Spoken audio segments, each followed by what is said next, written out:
৩৫ বছর পর ডাকসু নির্বাচন, এই নির্বাচন খুবই চমৎকারভাবে অনুষ্ঠিত হয়ে তার ফলাফল ঘোষণার পরে আপনি আপনাদের সামনে দাঁড়ানোর সুযোগ দিয়েছেন।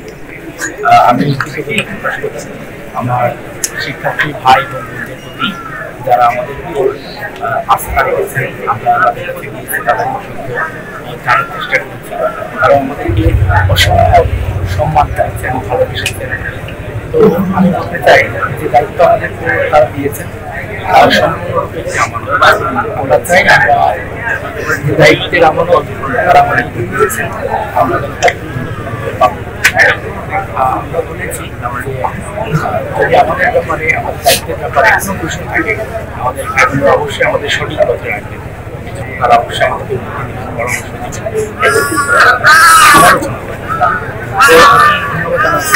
কমিশন থেকে শুরু করে তারা যে একটি ভালো সাংবাদিক সবাইকে এবং আমি বলতে চাই নির্বাচনে যারা হয়তো সেভাবে বিজয়ী হয়ে আসেনি, আমি মনে করি কে পরাজিত হয়নি, সকলেই বিজয়ী।